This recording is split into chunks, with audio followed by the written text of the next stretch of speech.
जनतेच्या न्याय हक्कासाठी प्रजासत्ताक न्यूज सदैव आपल्यासोबत।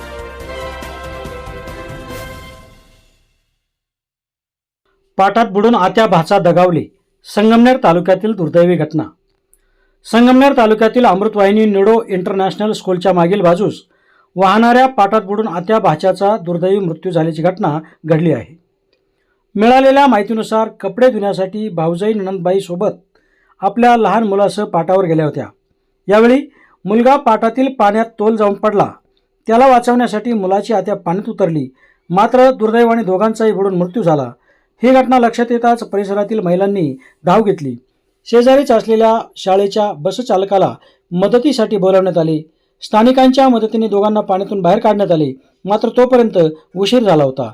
घटनास्थळी पोलीस प्रशासन व रुग्णवाहिका दाखल झाली होती। या घटनेत ज्योती प्रकाश आवारी वय 40 आणि अथर्व राहुल बागड वय 9 यांचा मृत्यू झाला आहे। या घटनेमुळे परिसरात हळहळ व्यक्त केली जात असून पुढील तपास सुरू आहे।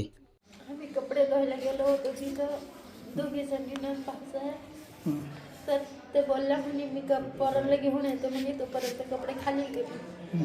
मी खाली घ्यायला गेले तर गाडी आली म्हणून मी वरती आले पुन्हा। तर पोरांना हे केलं, बॅग वगैरे खाली उतरवली तर तो मुलगा पुढे पळत गेला। तर तेवढ्यात हे वाचवायला गेले खाली, तर तेवढ्यात पाय सटकलं, ते दोघं पण गेले। त्या मुलाला वाचवायला ती भाऊजाई गेली होती का तुमची? ननंद गेली होती का? आत्या, हा मुलाची आत्या गेली होती का? मग ते बी सटकले, दोघं सटकले खाली? हो, मग ते धरायला गेले म्हणून मग हे पूर्ण पाण्यात गेले ना, दोन्ही पाणी वाहत आहे ना, पाणी वाहत आहे। मग त्यामुळे मग ते त्यांना नाही हे झालं, मग त्यामुळे ते दोघं पण गेले। त्याचं काय नाव आहे मुलाचं? अथर्व। अथर्व काय पूर्ण? अथर्व राहुल बागड। आणि त्या नंदचं? ज्योती प्रकाश आवारी। आपल्या परिसरातील ताज्या घडामोडी पाहण्यासाठी आजच प्रजासत्ताक न्यूज 24 ला सबस्क्राईब करा आणि रहा अपडेट। तसेच लाईक अँड शेअर करायला विसरू नका। प्रजासत्ताक न्यूज सदैव आपल्यासोबत।